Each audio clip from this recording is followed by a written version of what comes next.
The year is 2005, planet Earth, UK, London. We're not in space yet. Rose is the main character. She has a normal life, which she is not happy about, and works at a normal little shop. Something possesses her to go down into the basement of the shop and she sees these mannequins. Surprise! The mannequins come to life and they almost kill her, but guess who also happens to be there? The Doctor. The Doctor grabs Rose by the arm and says the iconic line. Rob! And leads her out of the building while he makes it explode. Rose thinks the mysterious man is dead. She also still has a mannequin arm and she feels the need to take it home with her. The next day Rose hears a knock at her door. Knock knock. Who's there? Doctor. Doctor Who? Yep, he's back and better than ever, and this time with a sonic screwdriver. A sonic screwdriver is a screwdriver that is sonic. It basically revolves around things like sound waves, radiation, frequencies, and electromagnetism. So a sonic screwdriver allows you to hack into computers, disable things and activate things. A sonic screwdriver can also blow things up. Except wood or turkey.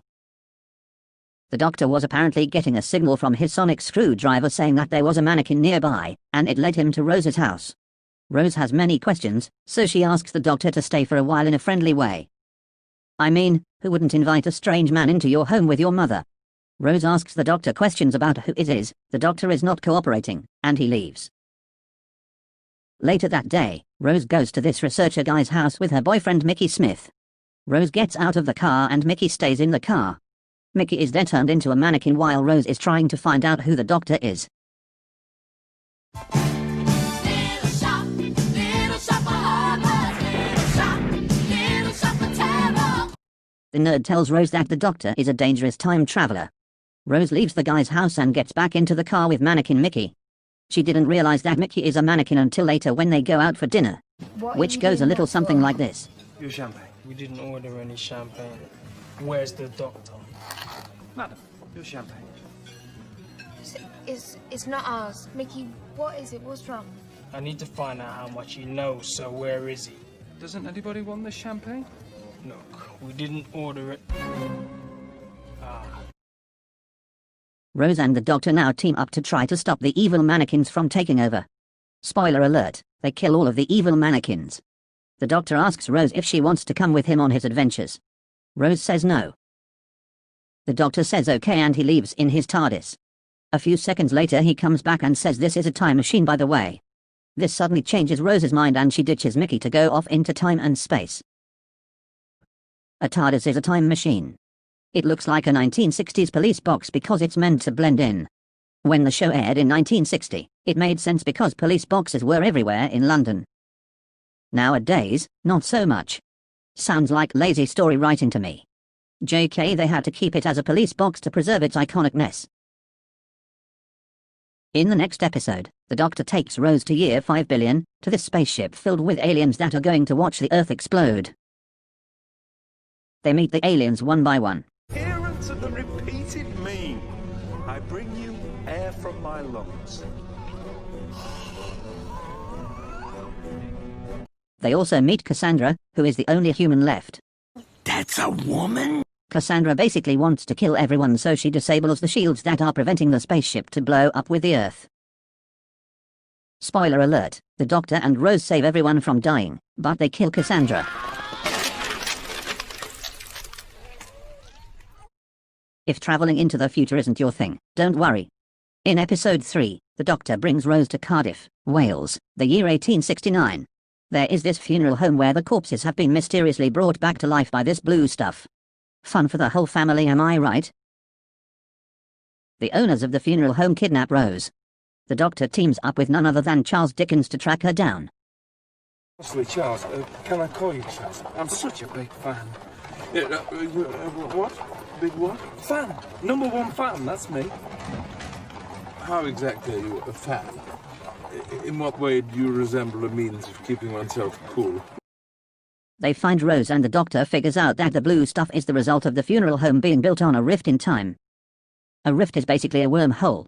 In this case, one end is located in Cardiff, and the other is located somewhere in the middle of space. The rift allows things to seep through like extraterrestrial things. The blue ghosts came from the space end of the rift and ended up in Cardiff. The Doctor realizes that the ghosts are made of gas. Charles Dickens then goes to turn off all of the gas lamps in the street. This makes all of the ghosts disappear and the Doctor and Rose saved the day again. Episode 4. The Doctor takes Rose back to London to see her mum. Surprise! The Doctor and Rose have actually been gone for a year. Rose's mum is pissed. Mickey was a murder suspect, and the police were searching everywhere for her. The Doctor and Rose refuse to tell everyone where they went, which makes all of them even more pissed. Stitch this, mate.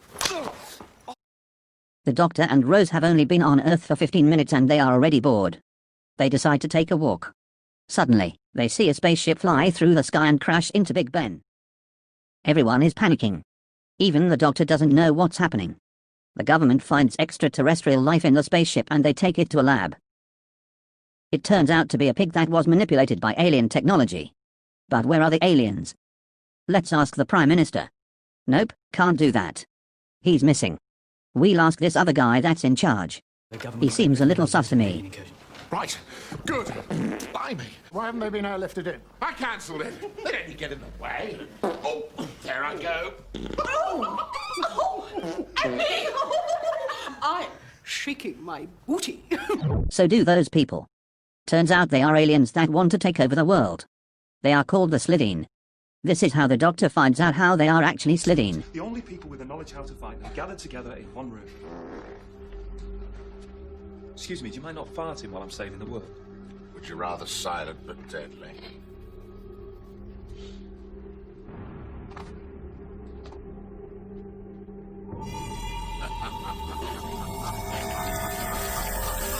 Now the Slitheen are everywhere and are about to take over the world.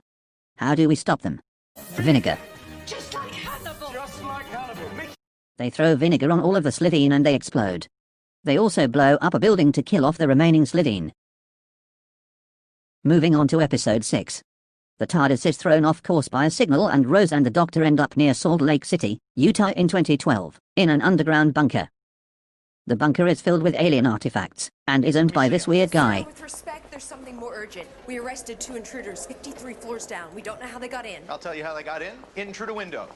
In through the window, that was funny. The Doctor encounters one living exhibit, which the Doctor is horrified to discover is a Dalek that survived the Time War. The Dalek is the last survivor of its race. This guy, Adam Mitchell, who works at the bunker, leads Rose to the Dalek, but she touches it, allowing the Dalek to absorb her DNA and become active. The Dalek kills many soldiers before trapping Rose, Adam and the Doctor. The Dalek spares Rose's life because it gains sympathy from Rose's DNA and destroys itself. As the Doctor and Rose leave, Adam follows them onto the TARDIS.